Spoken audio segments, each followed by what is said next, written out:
I still remember that moment. All we need is the food. You can leave now. It felt like a punch straight to the gut. At 5 in the morning, when no one else was awake yet, I was already in the kitchen beginning today's prep work. Taking the tomatoes just delivered from a local farm in my hands, I check their weight and shine in my palm. These tomatoes grown in Salvatore's field have tight skin and perfect balance of sweetness and acidity. They turned out well this year too. Good, this decides the appetizer. It's been 5 years since I opened my restaurant, Terra. When I entered the culinary world as a teenager, I never thought I'd have my own place in my 20s. But the bonds I've built with local producers and my belief in sustainable cuisine have brought me this far. Now I'm occasionally invited onto TV shows, and my social media followers have exceeded 100,000. But these moments facing ingredients every morning are my greatest happiness. On such a peaceful morning, my smartphone vibrated. A familiar name appears on the screen. Elliot, my brother. How unusual, at this hour. Pressing the call button, his resonant voice echoed. "Hey Isabella, how are you?" "Fine. So what's up?" "Actually, I'm getting married. To Victoria. Congratulations." My brother's marriage. I'm not surprised by that. He has always been the type to wear perfect suits, drive luxury cars, and never miss a chance to make his name known in social circles. He's more of a strategic person than a romantic one. That's the kind of person he is. So, I was wondering if you could handle the food for the wedding. For a moment, I held my breath. But without waiting for my reply, he continued. "Of course I trust your taste. But you know, all kinds of people will be at the ceremony. Many from high society. So, I'd like you to stay strictly behind the scenes. Try not to be too visible, okay?" At that moment, I felt a cold sensation deep in my chest. "You mean you don't want people to know I'm your chef's sister?" "It's not like that. It's just, there are various considerations, positions to maintain." My brother's words haven't changed over the years. Even when I entered the culinary world, he coldly said, "A life of just making food? You could be something bigger." I've held my knife all these years with those words always at my back. "Fine, Elliot. I'll take on the catering. But I have one condition." "What is it?" "My cooking is meant to convey the soul of the ingredients and the feelings of the creator. If you want to hide that, you should look elsewhere." Silence followed for a while. I could hear my brother's sigh through the phone. "Let me think about it." After hanging up, I took a deep breath and returned my attention to the tomatoes. No matter how much people dress things up on the outside, this flavor never lies. I am the owner-chef of a 2-star restaurant. It's such a popular restaurant that critics praise it and customers make reservations months in advance. But my family only sees the grease stains on my apron, the burns on my arms, the flour dusting my clothes. To them, I'm not a respected restaurateur. I'm just someone who cooks for a living. My brother has always looked down on me. In his eyes, real success means boardroom presentations and corner offices, not standing in a hot kitchen creating culinary masterpieces. He never says it outright, but whenever I show up at family gatherings wrapped in the scent of garlic and herbs, I can always feel his cold gaze on me. His slight grimace when I describe a new dish I've created, the way he introduces me to colleagues with that dismissive tone. My sister just runs some restaurant, as if my passion was something to be ashamed of.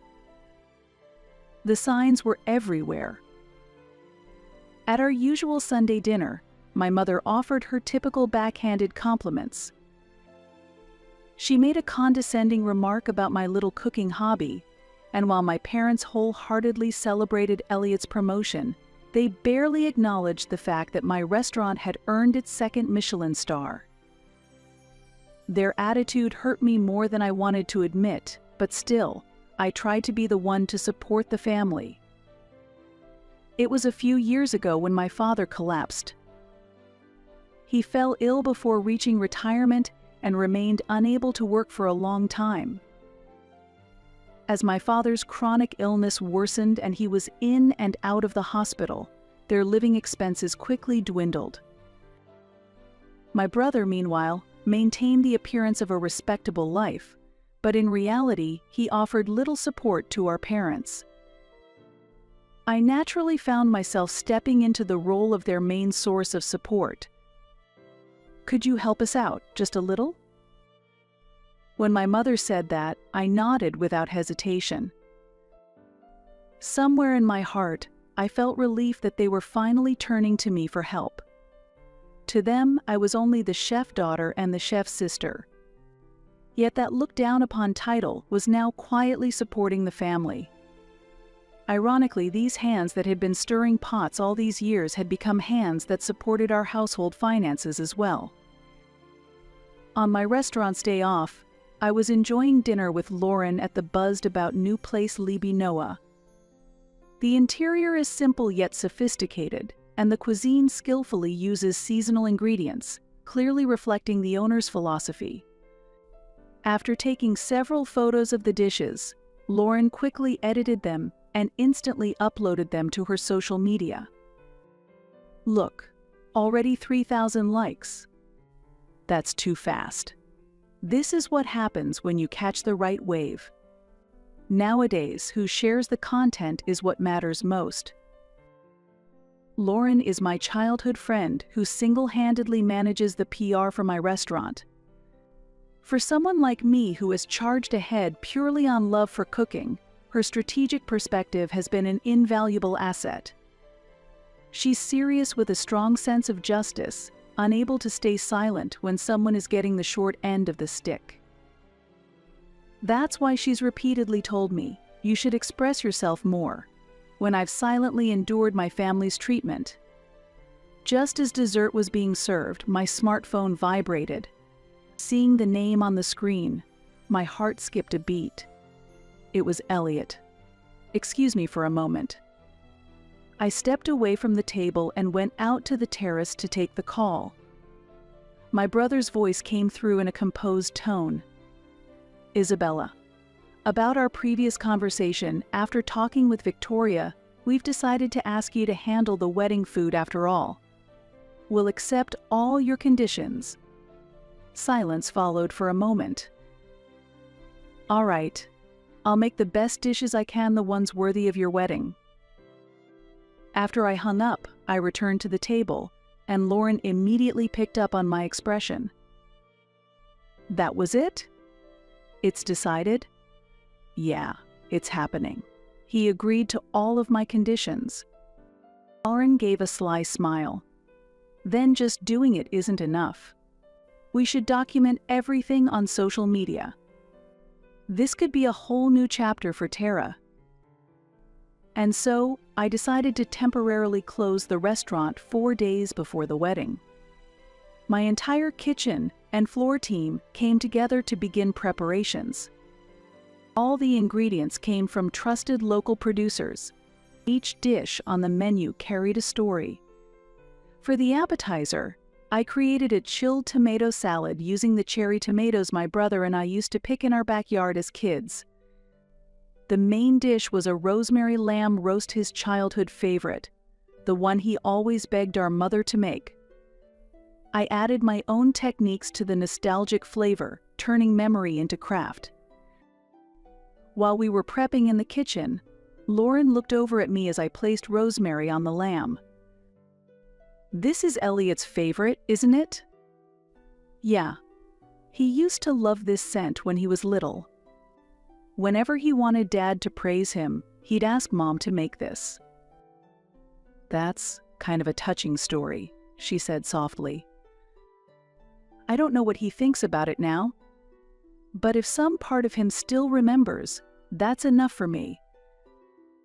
For dessert, I chose the chocolate tart I had made on my own for the first time.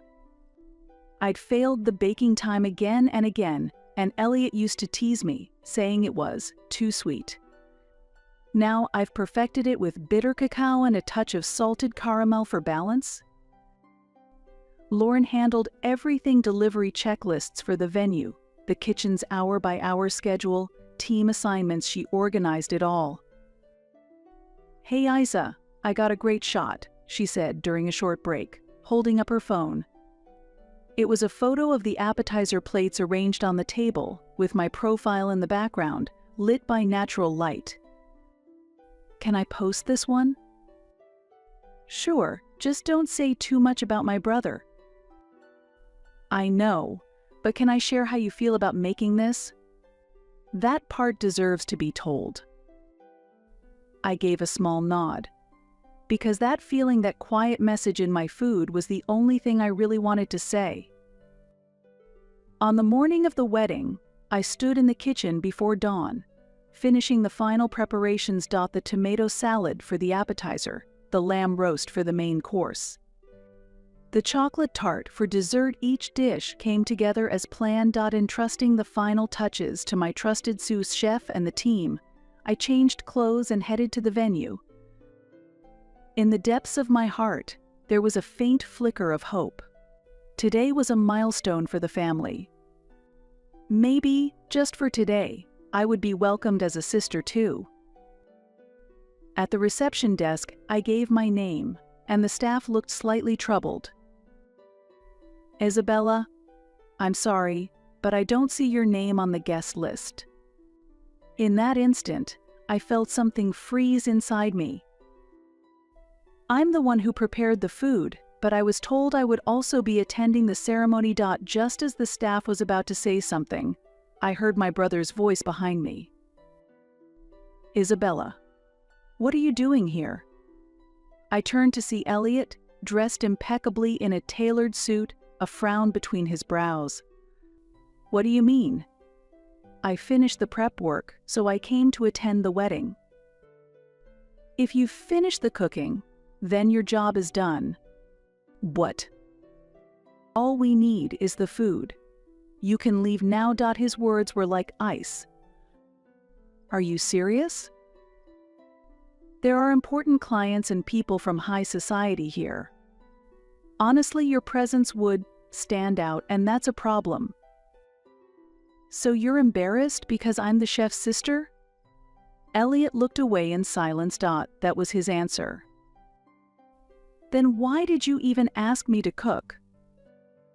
"Your cooking is undeniably excellent.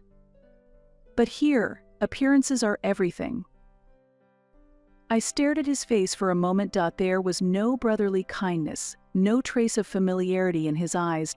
Only cold calculation to protect his own status. "I understand. Then I'll act accordingly.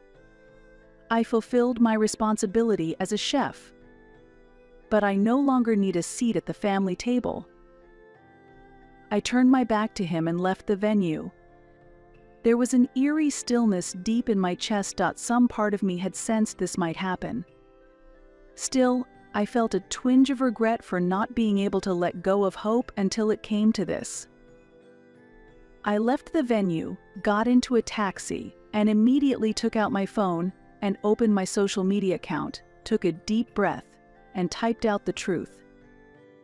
"Everyone, how would you feel if your family treated you as just the person to make the food?" Today I was tasked with preparing the food for my brother's wedding. I closed my shop for the day and spent 4 days preparing the food. I also provided financial assistance for the wedding. But when I arrived at the venue, they wouldn't let me in, telling me all we need is the food. Now go home. I won't stand for my work and myself being treated as separate anymore. As soon as I pressed the post button, I could see the responses spreading rapidly. Likes started coming in, comments flowed, and retweets spread like wildfire. A few minutes later, my phone rang. It was Lauren.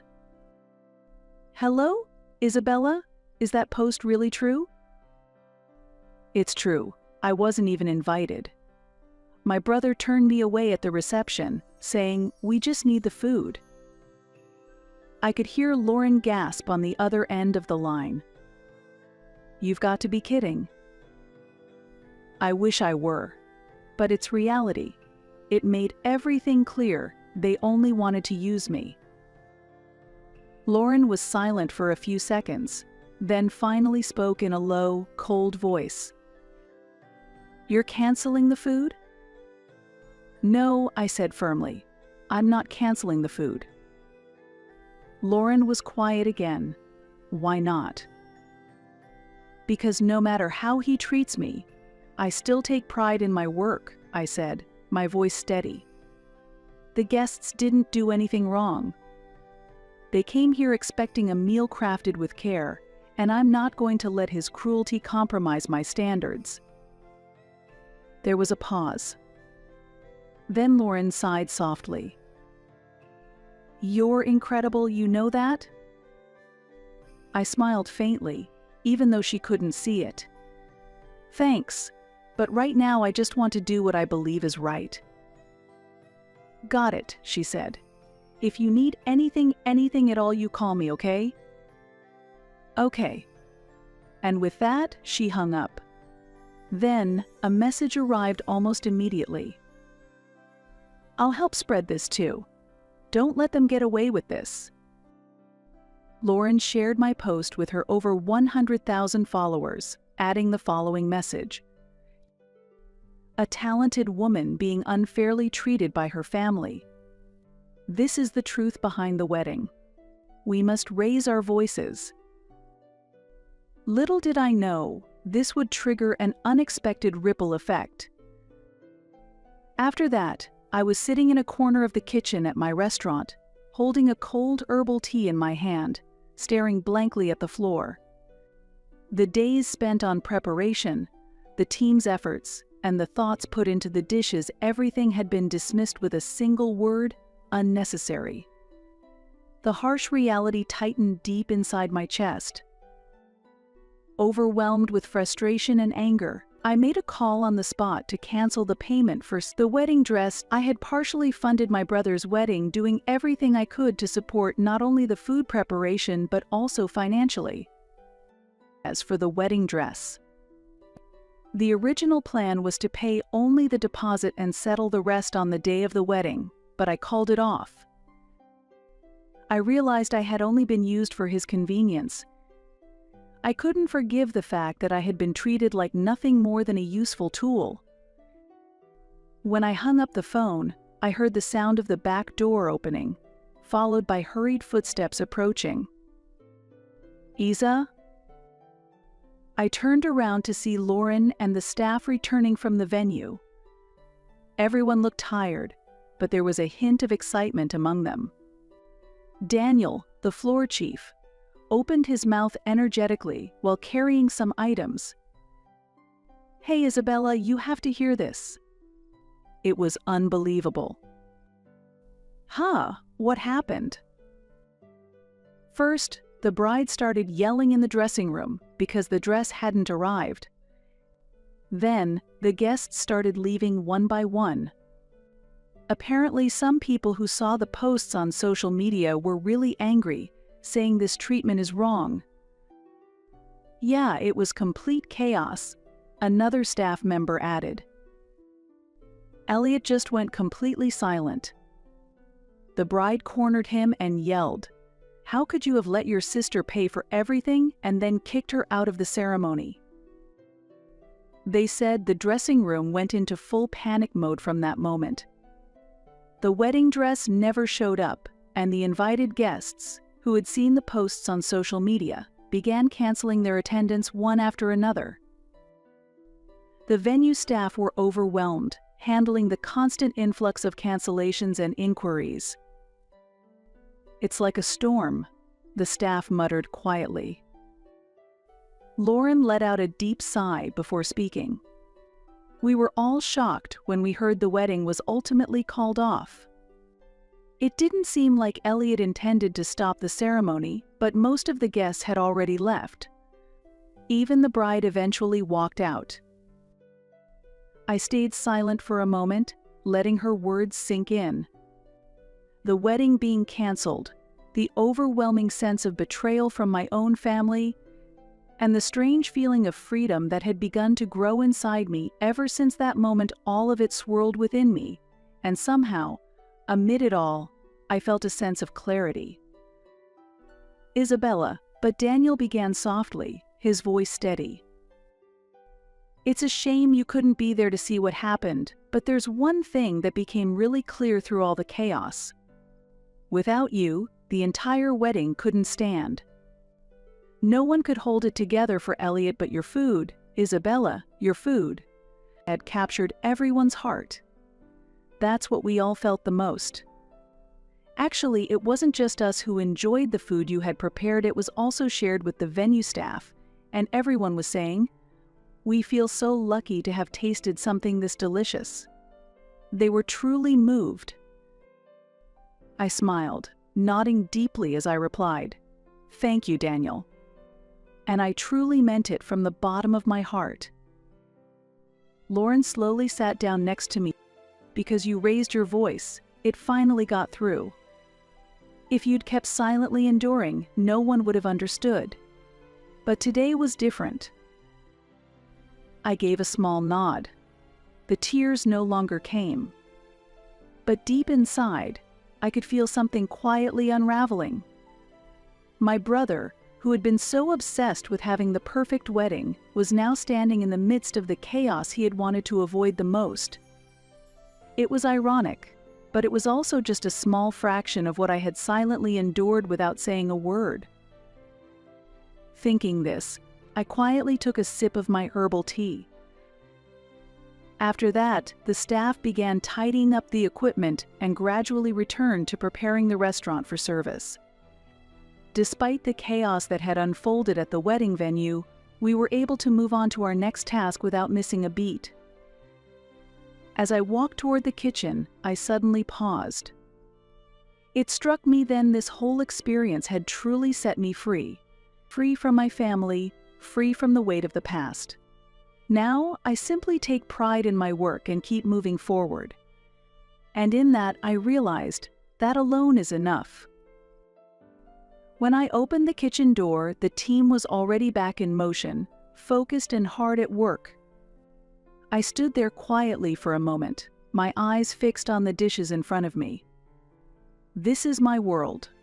No matter how turbulent things become, this is where I belong. Continuing on the path I believe in, that is the most important thing to me now. The next day, before starting preparations for lunch, my phone erupted. Elliot called. I ignored it. Second attempt. Ignored. Then Mom. Then Dad. By closing time, my phone showed 12 missed calls blinking accusingly on the screen. Still, I kept ignoring it. The next morning, I woke to my phone practically screaming with panicked messages. Elliot, what the hell are you thinking? Pick up the phone. Did you cancel the dress payment? You've completely ruined the whole wedding. What are you trying to do? Mother Isabella, I can't believe you'd do something like this just because you weren't allowed to attend the ceremony. Apologize to Elliot. Father, I thought you had more sense than this. I expected you to handle it quietly. Taking it public like that, that's simply not the right way. I stared at my phone, a bitter laugh slipping from my lips. Not a single apology. Not one "I'm sorry for hurting you." Only accusations. They were angry that I posted on social media, stopped the dress payment, and ruined the wedding. That one point ruining the wedding was all they cared about. No one cared to ask what I had felt standing there. No one even tried to see it. They were simply dumping all the inconvenient truth onto me. With trembling fingers, I called Elliot. He picked up before the first ring had even finished. Finally, what the hell were you thinking? His voice trembled with emotion as he shouted. Leaning against the kitchen counter, I felt strangely calm. Could you be more specific? Don't play dumb, he snapped. You ruined the entire wedding. Did I? I replied with deliberate ease. You posted weird stuff on social media. You canceled the dress payment. What are you trying to do? He shouted, his voice raw with anger. I smiled quietly. I simply stated the facts. Silence fell on the other end of the line. You deliberately brought me down and humiliated me, he finally said, his voice trembling. No, I corrected him firmly. This is the result of you trying to show off. What exactly do you think I did to you? You've been using my success for years. Even this time, you asked me to help fund your wedding without a hint of gratitude. You only asked for the food, and the moment my presence became inconvenient, you treated me with disdain and didn't even let me attend. What's the problem with that? A chef is just someone who shows up, cooks the food, and stays out of the way. He spat the words out like it was the most natural thing in the world. You're always like this, I replied coldly. That's exactly the problem. A heavy silence hung between us. Then his voice trembled. You abandoned your family. Do you even realize that? You're not my family anymore, I said firmly. And then I hung up. But even after that, the accusatory messages from my brother and parents didn't stop. How could you do such a thing? Aren't you ashamed of hurting your own family? Their words made it sound as if I were the one who had destroyed everything. I blocked all contact from my brother and parents. It was the only reasonable choice to protect myself. From that day on, I severed ties with them and poured all of my passion into my restaurant.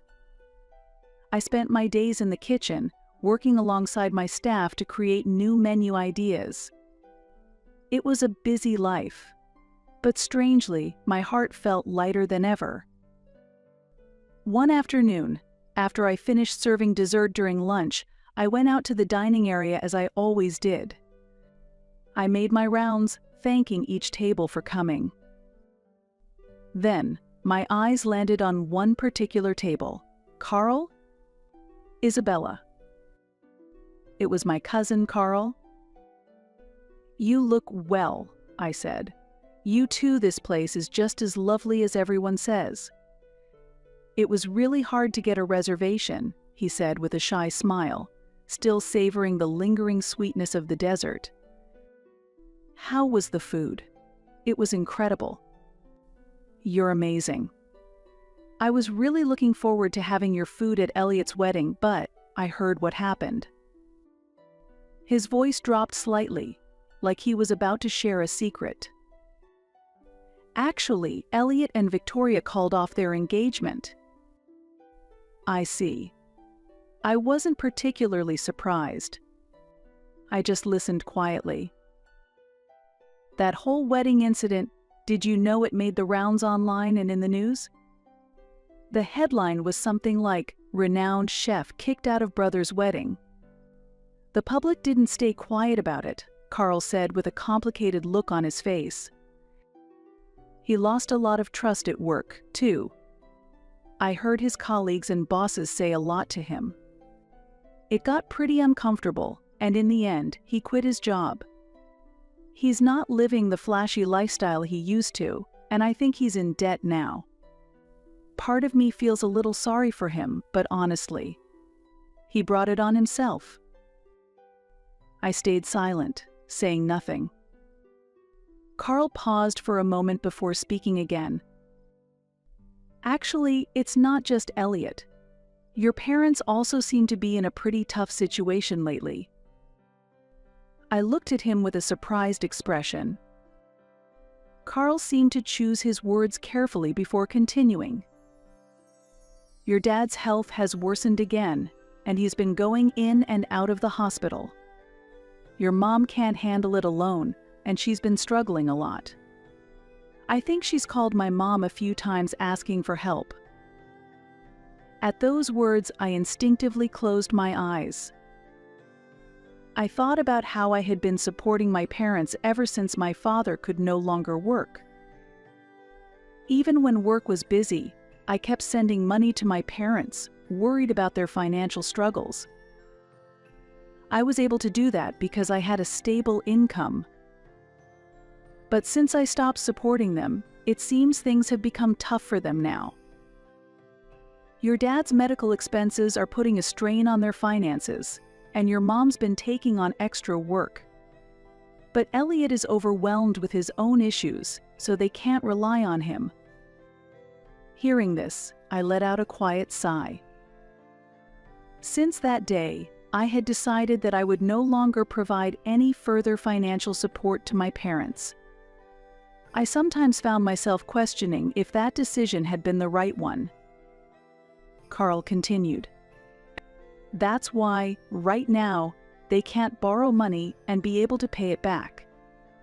They're getting more and more tired, and they don't know what to do." A whirlwind of complex emotions stirred deep inside me. While my heart ached knowing my parents were struggling, part of me, deep down, remained calm as I thought about everything I had sacrificed. In the end, I had chosen my own life. "Still, you don't need to worry about it. You've done enough already," Carl said quietly. "Thank you," I couldn't help but smile. Still, there was a lingering roughness deep in my chest. Even after hearing about my brother and parents' downfall, I no longer felt pity or anger. Only the quiet ache from that moment remained. Rather than focusing on what he had lost, I found myself thinking about what I had managed to protect: my pride, my work, and myself. There was no longer any need to forgive nor to hate. My life is now on a path completely separate from my family's, and I am moving forward steadily, and on my own terms. After my online post was picked up by the media and I became known to many people, reservations have always been fully booked even months in advance. But it wasn't just a passing trend. People began to come not only for the food, but because they resonated with my story, my passion. "I found comfort in your flavors. We wanted to come here for our special anniversary." Every time I hear words like that from our guests, I feel proud of myself. I kept working hard, and eventually, my restaurant was awarded its 3rd Michelin star. Now, I spend my days surrounded by people who truly value and care for me. Instead of being bound to a loveless family, I choose to live alongside those who love and believe in me. To the version of myself who had the courage to press post that day, I want to say thank you from the bottom of my heart. And even today, in the kitchen of my restaurant, a new dish was born. A dish that reflects the present me, someone who has overcome the past and is finally free.